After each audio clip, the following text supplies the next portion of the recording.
can be difficult for anyone to gauge whether they're gonna like Star Wars Outlaws based on these two types of very biased reviews: controlled conversation about how good the game is, or anti-AAA propaganda. And I use the word propaganda purposefully because it's usually a call to action to get people to stop playing AAA games rather than analyzing each game by its own merit. But regardless of intent, each side has fair points. So let's break them down. But for full transparency, I am part of the Ubisoft Creator Program, and I have received a key to this game. I have not played it as of this recording. I will be playing it right after. Now, Ubisoft is not reviewing this video. This is a video that I had planned long before I ever knew that I would be getting a key. Does this make me biased? Absolutely. All of us are in some way biased. So how will this be more valuable than those biased reviews I told you about? What matters is that I describe to you why I think I will enjoy it or not enjoy it, deliver my personal bias while telling you what that bias is. I'm going to be reviewing a video from people promoting the game and another criticizing it. I'm going to present both sides and offer my personal biased opinion, but I'll provide a summary at the end with all of the positive and negative arguments all mixed together, and you can decide if Star Wars Outlaws is right for you. Star Wars Outlaws wants to be your dream open galaxy. IGN has had all of this coverage for Star Wars Outlaws, so it makes sense we'll look at one of these.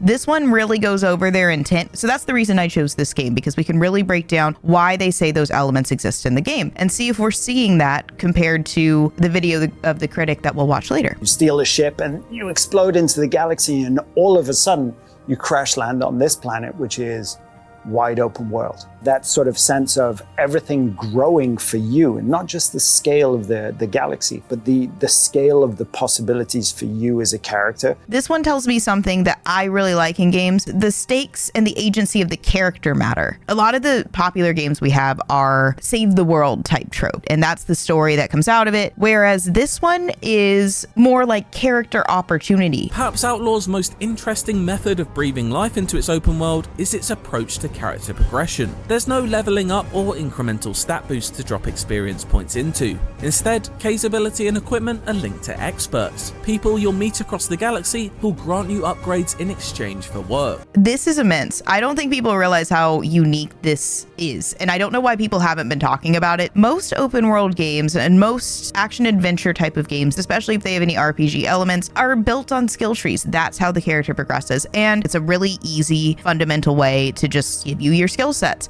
And so a lot of games just copy that and use it because it works. So because a lot of games don't want to take a ton of risk with character progression, that's one that a lot of games play really, really safe. And so I'm very invested in seeing how this plays out specifically, because character progression that's tied to various characters throughout the world and your relationships with them means that you might have certain elements that are conflicting with one another in a very organic way as you were playing to develop those relationships in order to get the skills that you want. So your decision might not be, oh, let me use a skill point for this or this. It might be, oh, do I want to do this mission that might affect the way that I can do this mission? It'll depend very much on how they build their reputation system and how intricate it really is. But this could actually be one of the most innovative things we've seen in character progression, especially in a game that is action adventure in the AAA space, in the competitive space to this, in a really, really long time. Discovery is what gives you more information. You're going to have to take some risks. You're going to have to go to a cantina, and you can eavesdrop, pick up on some conversations that will lead you to another location that reveals a location within the open world that you have to get on your speeder to go and find. This tells us a lot about how they've designed their open world. Open worlds can get very, very bloated and feel like, why are you doing it? Because they're so far removed from the main story. And if the main story doesn't fit with the open world elements, or the open world elements are at odds with the story, it doesn't feel very cohesive. And then you kind of get overwhelmed and you're just like, why am I even playing this game? Something we see sometimes in games is this organic ability to interact with the world, hear things in the world, see things in the world, and then allow that to affect and impact your gameplay. And we don't see it as often in action adventure type of games. We see it more often in RPG type games. And so it's not that this is completely new, but I do think it's new for action adventure. And so to combine that element with all of these action world elements, I think is going to be really, really neat. And it's not something that I've experienced in a game very many times where I've enjoyed the game because the rest of the game isn't my style. I'm not as into the open world RPGs that don't have the action adventure. So this is really where they're combining different features in a way that hasn't necessarily been done before, and especially at this scale. Open world, what an opportunity. What does that naturally want to be? And it wants to be the full scale from the very small to the very big, meaning sitting inside a cantina playing sabak, being able to walk through the street, jump on your speeder, drive across the planet's surface, park literally your bike in your own ship, take off into space seamlessly. This seems very basic on the surface, full-scale world building. Okay, yeah, that sounds like every other open world, but it's not actually. A lot of open worlds default to having either you're walking and running everywhere, maybe you have one type of mount, and then they offer some sort of fast travel. That's pretty much it. Whereas this game has multiple different types of traversal because you can walk around, you have your speeder, you have your ship where you can travel from planet to planet. On top of that, that small to large scale makes a huge difference. Imagine that you go into an open world and you can't play one of the games that you see some of the characters playing, or you see them interacting with an object and you're not allowed to. In this game, they've really thought about, okay, well, let's let them play sabak. Okay, let's let them overhear conversations. Okay, I even heard one specific detail, I think in another video somewhere, where you can pick up a tip about horse racing somewhere just by observing the world and then use it while you're gambling in horse racing. You can tell that they went very detailed and then went very large scale. And so it's not just that small scale where everything's really detailed, but they don't have the really large cinematic scale. That's something you would absolutely expect from this game, and it's what they built it upon. But it's one of those things that a lot of people overlook when they're talking about this game. When they're talking about all of the negatives, this just is that expectation. When people are being overly negative about games, they forget this is what they created it for. This right here, what they just said, this is why they've established this game, and everything else is atop that foundation. And if you don't like that concept, that's fine. But to discount what that is, truly, if we're really thinking about it, it's pretty ungrateful. And you can say whatever you want about me having that opinion, I don't care. But this is really cool. Just that alone, on top of everything else we're about to see. After finding a Jawa by sourcing their location from overheard intel at a cantina, you can complete a mission for them in order to gain a new skill. In this case, it's to venture into a dead Sarlacc to find a pristine tooth from its second mouth, which you can then exchange for a laser turret for Kay's starship, the Trailblazer. It's a smart way of blending gameplay progression with narrative befitting of the Star Wars criminal underbelly. This is that gameplay and story synergy that can really make or break an open world, because for me, the open worlds that I've disliked heavily have a lot of mismatch between the gameplay and the story. And people say, well, I don't care. I just really like when I can explore and go do these things. I don't really care about the main story anyway, or they're okay with having that discrepancy. For me personally, I need them to connect, or my brain's like, not interested. And so I'm really grateful that this is how they focused the progression of the game and your gameplay, is that it goes with the story and with the goals. It's not going to be one of those things where it's like, oh, this is innovative, this is the thing I remember about the game. But when it comes to gameplay and story synergy, that's going to be the thing that keeps you in the game, that keeps you immersed, and that keeps you from wanting to turn it off. The sort of cinematic ambition that we had was in presentation. So that doesn't mean cinematics necessarily. What I care the most about is the interactive part. This is really, really important, and it will play to pretty much all of the criticisms of Star Wars Outlaws. Their cinematic focus is the interactivity. So they're focused on making sure that the environment around what the player is wanting to do or what the player's goal is very interactive. Think about every different variable that they add to each playable scene versus if they were to force the player to move in a very specific manner with very specific AI doing very specific things. If you weren't able to utilize your environment in any meaningful way, every variable that they add to each scene makes it that much more complex. And those complexities mean that the graphical fidelity might be slightly less than other games that might have the more movie-like forcing you through the scene without any player choice. Personally, I'll take a little bit of a dip in the focus on it being perfect cinematics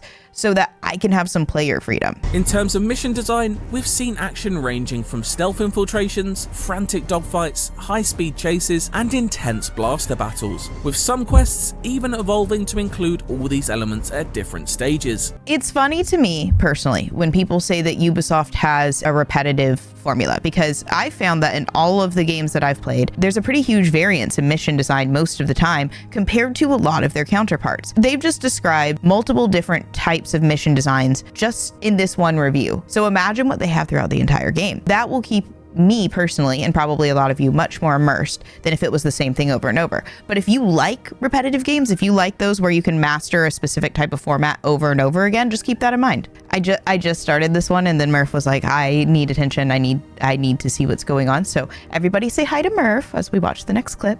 How Outlaws tracks Kay's reputation with each of the criminal syndicates. Her bond with each of the Hutts, Pikes, Crimson Dawn and Ashiga clan will strengthen or weaken depending on your choices in dialogue and mission objectives. The reputation system doesn't just sit inside of missions though. Smaller opportunities regularly present themselves to boost your relationships among the syndicates. These might be smaller skirmishes where choosing to get involved can benefit you and the organisation you side with, and a strong bond may even help you out with the bigger threat looming over the galaxy. Depending on if you've played many games with reputation systems, this might not sound as new to you. There have been very few immense and deep reputation systems like this that I've played. I've heard comparisons of this game to RDR2. Personally, I did not enjoy RDR2 for things like that cinematic where you have no player freedom. That's RDR2, but some people like that. That's the open world darling, if you will. So that reputation system is actually pretty basic. You have low, you have high, your actions go to one or the other, and that's it. And that affects some dialogue options in the way of, and some character interactions,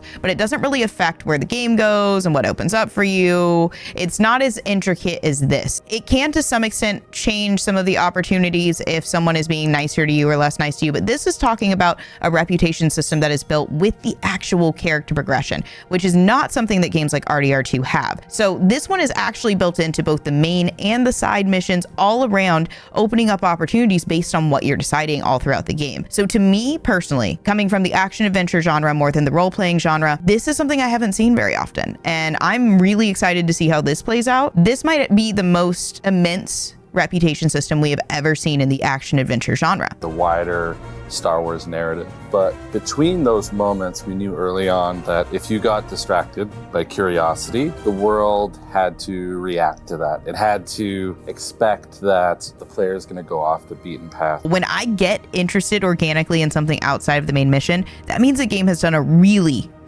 good job of making that side stuff intriguing. So the fact that they have built it so that it is not ruining the main game, as we talked about before, where there are games that felt like it mismatched between the main story and all of the open world side elements, and actually exploring the world feels sometimes punishing or in conflict with the actual story. For me, that was Cyberpunk. This one actually feels like it's well thought out, and I'm really excited to see how that plays out. I need the underlying foundation of open world to understand why it's an open world. If you've ever written fiction before, they say don't pick a very complex setting unless you have a need for that setting dictated by your story, because otherwise it seems superfluous and your reader will see through it. So the fact that they know that they're an open world for a reason suggests that this could be one of the better thought out open worlds that we've played. Two more features that I've seen in other videos that I think are worth mentioning for anyone who's trying to decide if this game is right for them are that there are multiple mini games such as lock picking, arcade games, sabacc, and of course the biggest one of all is that we're experiencing the lore of the Star Wars world specifically. And what's neat about it is because this is an open world, we can explore at our own pace. So when you've seen a scene in a movie and you're like, wow, I really wish I could stay in that part of the movie a little longer and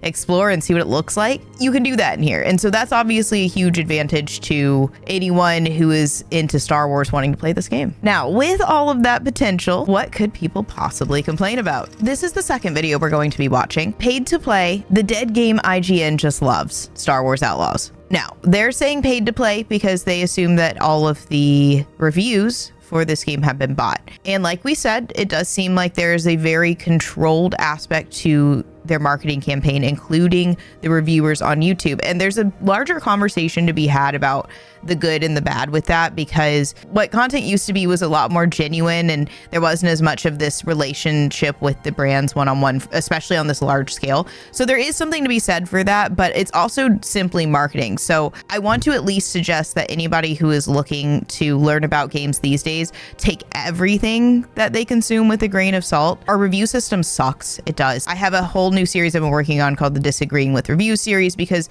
our gaming reviews are basically thumbs up, thumbs down, what I personally like, but then they don't say how that element makes sense within the context. And so people can't really gauge, you know, they'll just say, oh, this element is really, really bad.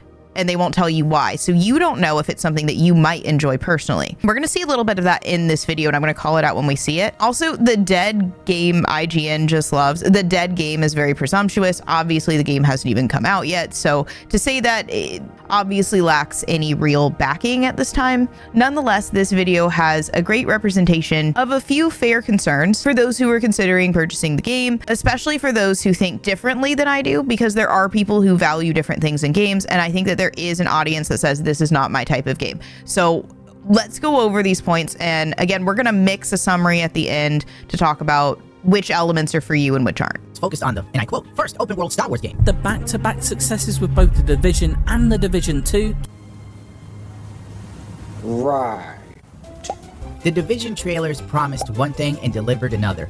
Like meeting a girl on Hinge and finding out that she uses filters religiously, to the point of where she no longer really realizes what she looks like. That was The Division. And The Division 2, I didn't even finish the demo. So this is obviously extremely biased against a game that he didn't like, but look at all the proof. There are plenty of people who did. These games are generally considered successful. Division 2 did have some bumps along the way in terms of their sales, but they did eventually go up in PC sales. Both of the games have sold for over 10 million units, which is generally considered a successful game. We would obviously need to look at a few other different aspects to what makes games successful and how much their budget was and all of that. But generally, these are considered very successful titles for both Ubisoft and the gaming industry. So it's interesting that he says The Division like it's a problem when there's plenty of people who did really enjoy these games. I've personally not played them, so I can't speak to them. This YouTuber obviously has a bias against them, so keep that in mind, that when they are comparing it to The Division in the video that he's reviewing, which is another IGN video, not the one that we reviewed, he's saying, oh, that's a negative thing. But the IGN video is saying, oh, that's a positive thing. So for you, if you like games like The Division, then that's not going to be a problem for you. Now, his specific complaint was about buggy,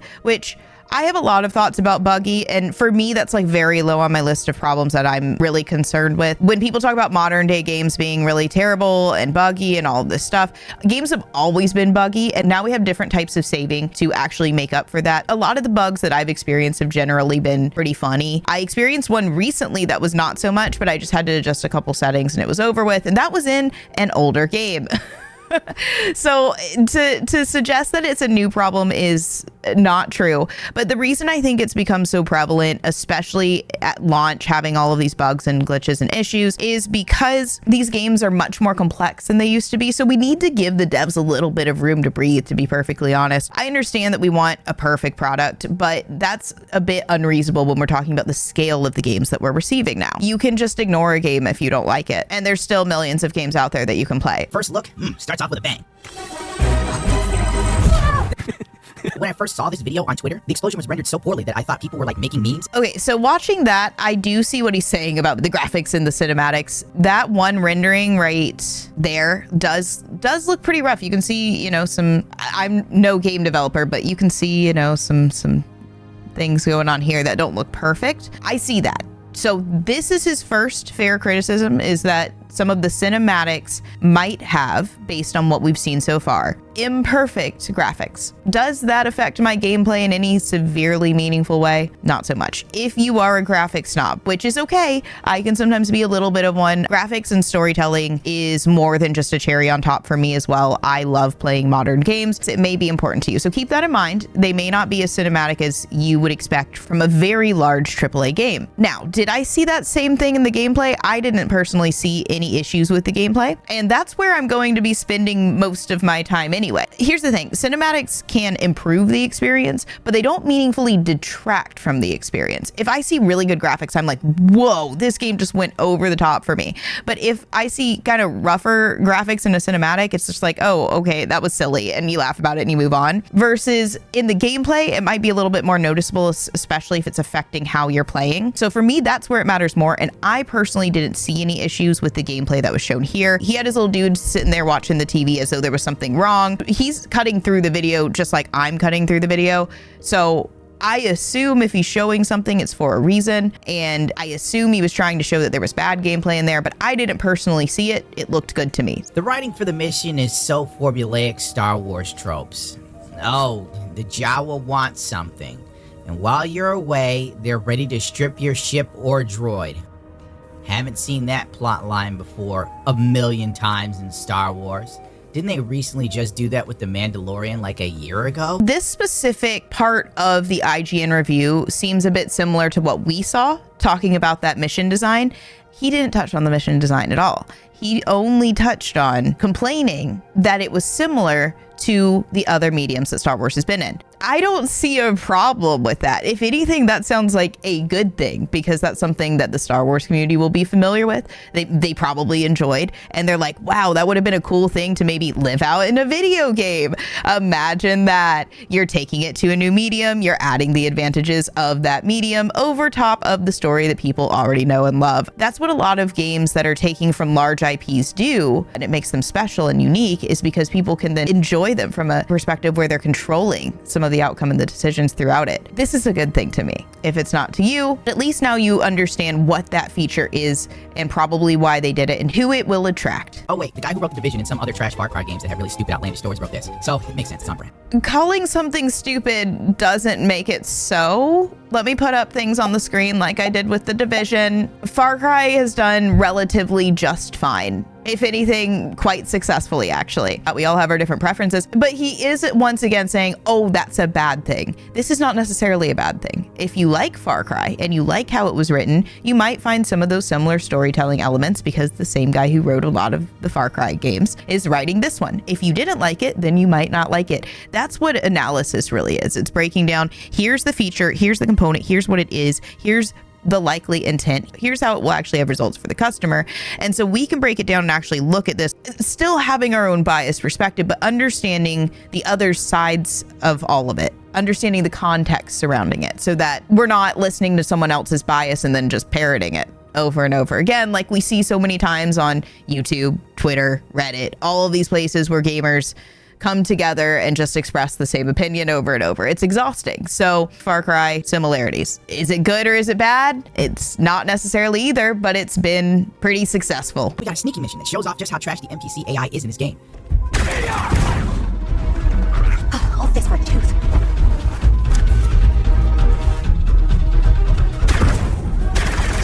None of the NPCs notice the explosion or know where it is, and it literally goes off directly next to them. I'm not even joking. This game has NPCs that will just walk up to you to be shot. This is an actually really fair criticism that might affect my personal gameplay. If the AI behavior is as unaware as it is in these, the first person close to the explosion did react, but the person over here only had a question mark, and that explosion was large enough that you would think that they would have probably done more than just a question mark. So that's all very fair to me. The AI behavior seems a little bit odd in terms of what the AI should be doing in reacting to what you're doing. This will cause a problem for me if it is prevalent. Of course, these are just a few select clips, so it's going to be hard to tell until we get into the game, but this is probably the realest criticism that we see from him the entire time. Now, is it the most important thing in a game for me? To be fair, I've actually had a lot of fun. I've been playing each of the games in the Tomb Raider franchise. Some of the AI is a little bit silly behaving, but it didn't detract from my fun. Neither did having some seriously wild aiming in the beginning of the games, where you don't even have control of your camera, and you don't really need to aim the gun, you just need to move so that the gun is aimed at them. Still fun. Was it ridiculous because this was 1996 and they were just starting out? Sure. Does that mean we should have games fall back on that all the time now? No, but if they fall back on some aspects because they focused on other aspects and we're making certain opportunity cost sacrifices, I can maybe deal with that. But this is a valid critique. I see what he's seeing, and if you were like me and this is important to you, AI behavior is important to you, just keep this in mind for yourself. The 10-minute gameplay trailer was so paint by the numbers, I could puke. Gaming journalism is so full of shit, they don't even bother to wipe their own asses anymore. Every location oozes Star Wars authenticity. From the lighting to the architecture to the NPCs milling about, Massive has, based on what I've seen so far, done an excellent job of setting an authentic Star Wars stage. Oozes Star Wars authenticity. The sneaking around and hitting characters in the back of the head to knock them out. Okay, we're gonna talk about the stealth hitting in a second, but the rest of this, I saw nothing that he was seeing. I personally thought that those scenes looked really, really good. The world building looked great. Perspective looked great. I wish I knew more of the gaming terms for all of that, but I thought it looked beautiful and very immersive. He also didn't really talk about why he didn't like what he was seeing, so it doesn't help for us to compare and say, oh, I would like that or I would dislike that. He just said, oh, it looks bad. That's not helpful for anyone. We have to have more detail than that in order to dig in. Why do you think something is fun? Why do you think something is bad? Just say it.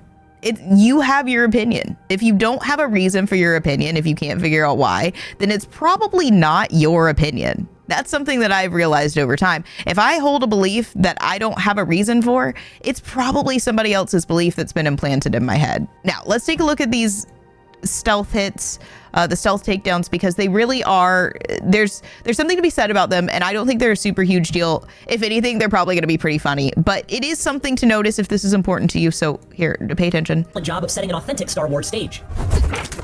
Ooze it, Star Wars authenticity. The sneaking around and hitting characters in the back of the head to knock them out wouldn't seem so stupid if this animation wasn't used for everything. This girl can even one-shot a stormtrooper when their helmets are made to survive kinetic blasts, laser bolt shots.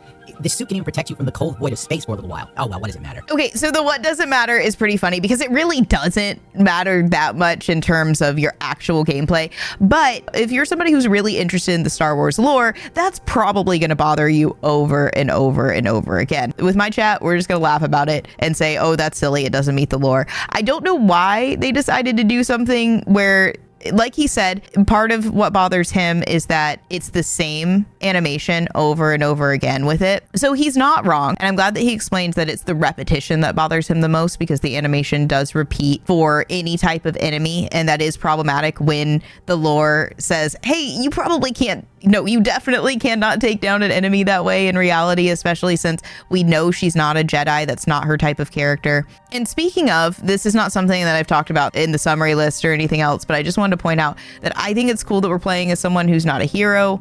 We're just playing as a normal person, because I like having more characters that I can relate to in gaming, and I would like to see more of that. Do I think that every character should be like that? No.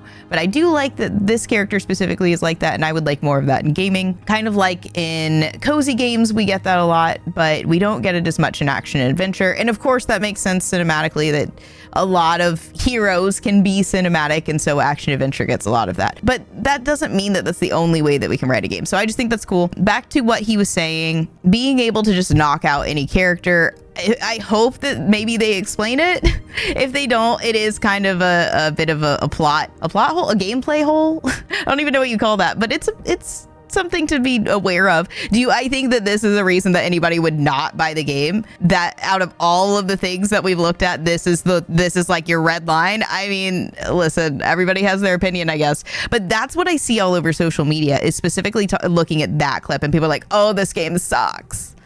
And it's just over the one, like, this one kind of weird mistake. Potentially there even could be an explanation for it. That might be a stretch, to be fair, but nonetheless, the fact that that's what everybody relies on, because it's that easy way to grip an audience and say, hey, look at this terrible thing, doesn't make any sense, so the whole game must not make sense. Like that doesn't make sense. All right, listen. As such, the blaster battles felt like they had meaningful stakes, and the stealth gameplay had a bit of weight to it because I knew that I'd be up against it if I messed up. What the f***? This piece of shit. This voiceover is great because the IGN report is telling you how consequences have action spell. The gameplay is as bad as the AI dude. Like, he walks up, whips a shot, and then they all react and bunch up on him. This is amazing. It's meaningful stakes. Never change, IGN. Holy shit. Okay, this is an incorrect analysis based on bias. What do I mean by that? He mixed two different features and different thoughts together to try to say, hey, this sucks. The thing is, he's right that combat looked pretty rough. I don't know what the AI were doing, but this feeds into the other point that we were talking about before with the AI behavior. It's the same complaint as before. It's the same critique as before. He's just trying to add something else to it to make it seem like there's another problem. Yes, it looks like there might be some issues with AI behavior. Does that mean that the stakes are not meaningful when you mess up stealth? No. That doesn't change it. If you successfully stealth, you will avoid that altogether. That's a stake. This is the type of a bias that really bothers me, because it's breaking things down in a way that's not actually correct to what you're trying to say. The stealth has meaningful stakes. The AI behavior is potentially iffy. Two different thoughts. Naturally, with stealth comes lockpicking, and it's here too in the form of data spikes. Data spikes, where you can lockpick a door with a giant help sign flashing in the corner. Never change, Ubisoft. Just keep the intrusive stuff up. We love it. This is another time where he didn't actually talk about the thing that's being talked about. Didn't say a word about whether he would like the lockpicking mini games or anything like that. He just completely skipped over it, which, again, skipping through, there's nothing wrong with skipping through a video, but he's nitpicking just to find things to complain about. Oh, this game is dead on arrival because I found all of the things that I don't personally like. That's such an interesting way to frame something instead of actually having an analytical perspective behind it.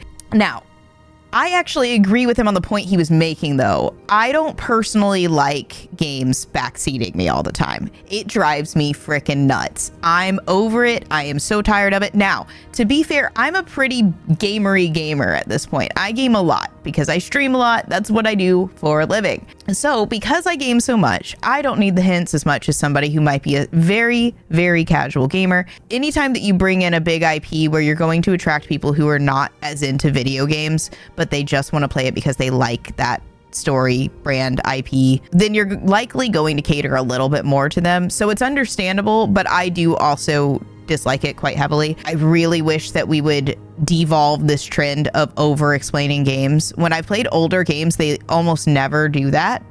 Mostly because they didn't have the option and the space to. They were taking up all the space just to make the game. The player direction that we've gotten to in a lot of games, I'm over it too. Does it mean that it's necessarily a bad thing? No.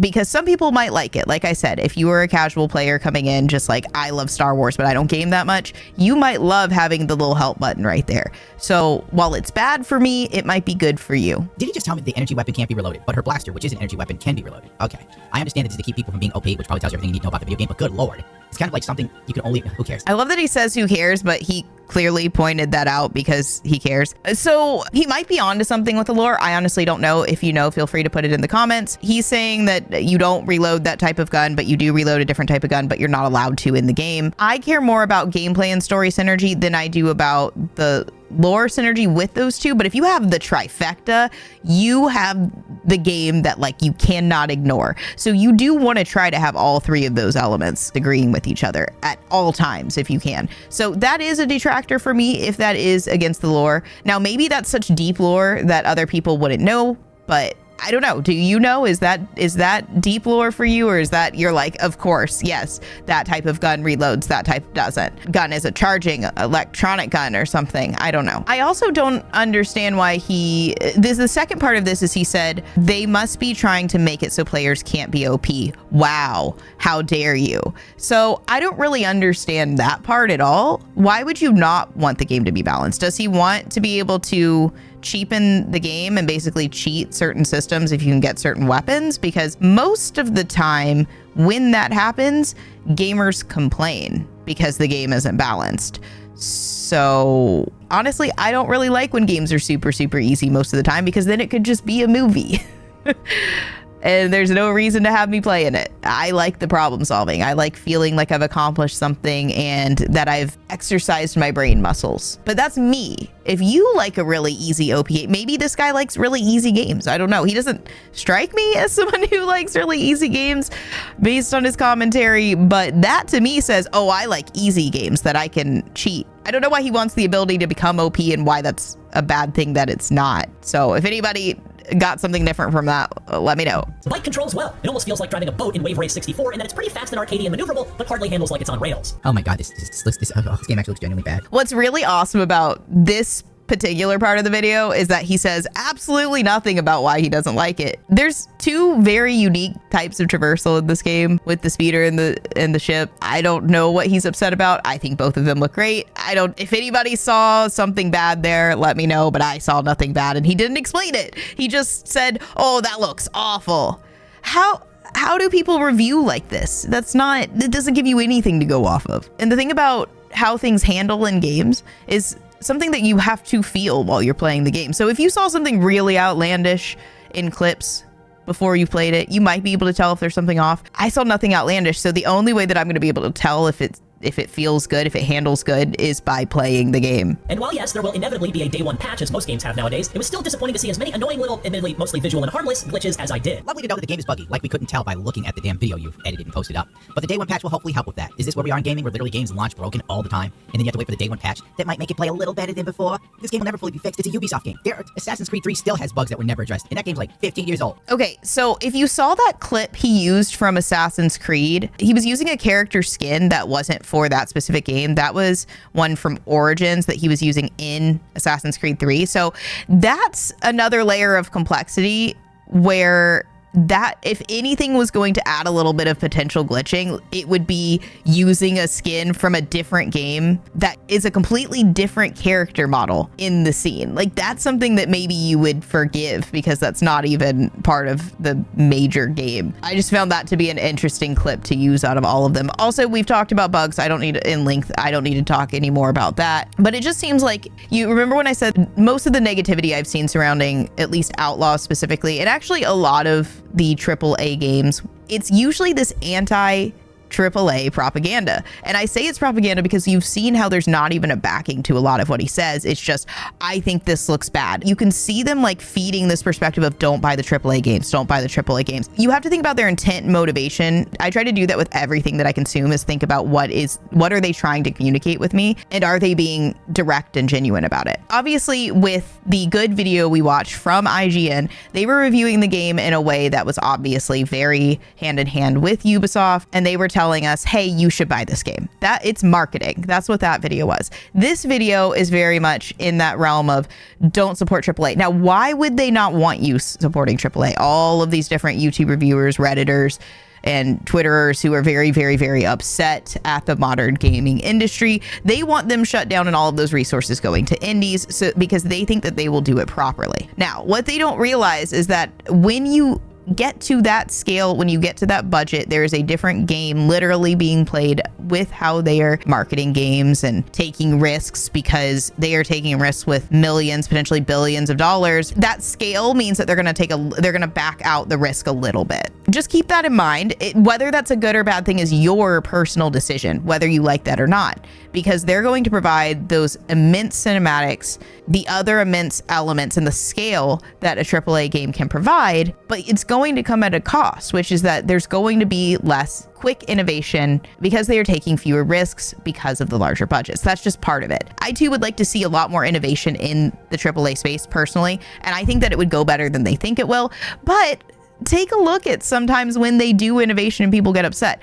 Look, this is like at least a quarter of his video where he's not even talking about Outlaws anymore. He's just talking about the AAA industry in general. So my point very much stands that it's a propaganda machine. And it's funny because a lot of the people who are anti-AAA are like, oh, well, AAA is full of propaganda, but they're the ones pushing their ideas. Always have your filter on with anything that you're watching, including this video. Like I said, take what I say with a grain of salt and understand why I'm saying what I'm saying, and break it down for yourself and have your own opinions. That's what I'm all about. I don't care what your opinion is, as long as it's your opinion. The other thing about bugs I didn't really mention is that they don't affect the gameplay super long term. He did try to use an example that suggests that it does when they don't fix it. Some specific companies and games are known for their bugs, and it's not a huge deal over time. Bugs are one of those interesting conversations. I think it's a fair thing to bring up, but I don't think it's an entire reason to base not buying a game on. Also of note is that you saw him comparing Ubisoft to FromSoft. So obviously he doesn't play just easy games. So I really don't understand his like wanting to cheese situation. Maybe he only plays FromSoft games by cheesing all of the bosses. Oh my gosh, if I get a singular fan of his in here, they're gonna roast me because I said that, because it's probably not true, but I need to roast this guy a little bit because he's not being very fair.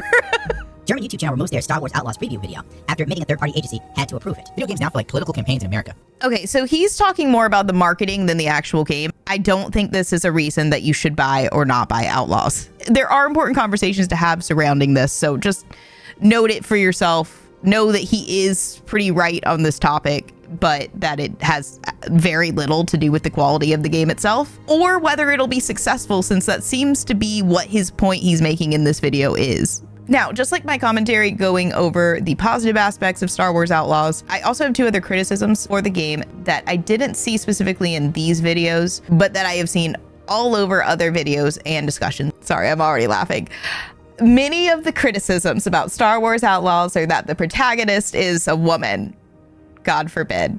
The second one is that some critics don't find the protagonist attractive, yet they love their games with male protagonists. Now let me offer you a summary of each feature. And it's going to be mixed together, basically from shortest to longest, so that you can decide for yourself which of these features are important to you, which of them are good for you, which of them are positive for you, which of them are negative for you, and you can pretty much decide from all of these things we've seen from both videos whether or not Star Wars Outlaws is a game that you would enjoy. Full-scale world building. Mission design is varying. The protagonist is a woman.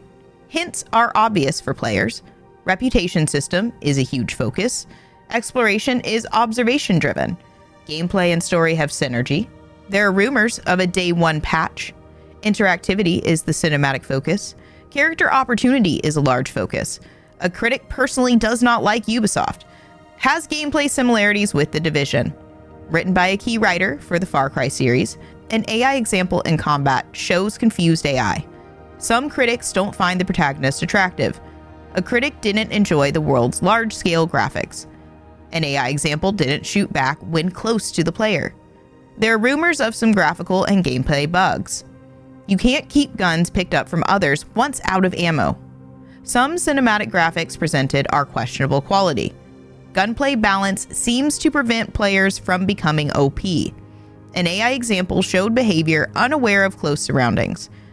AAA games, including Outlaws, carefully control their marketing. Includes similar mission plots to stories from the movies and shows. Character progression is through relationships rather than skill trees. Stealth successfulness is said to have stakes, such as leading to combat. Unsupported, but a critic expressed gameplay graphics quality concerns. The player is shown to do stealth takedowns potentially impossible by lore. Unsupported, but a critic expressed concerns on quality of vehicle handling. Star Wars lore and player-controlled pacing throughout the Star Wars universe. For me personally, there's a lot more upside than there is downside on this list, especially when considering which aspects I care most about in gaming. So again, decide those for yourself. I often struggle with open worlds feeling bloated and unfocused, so I'm glad that Star Wars Outlaws has suggested that they are focused on the stakes in the gameplay.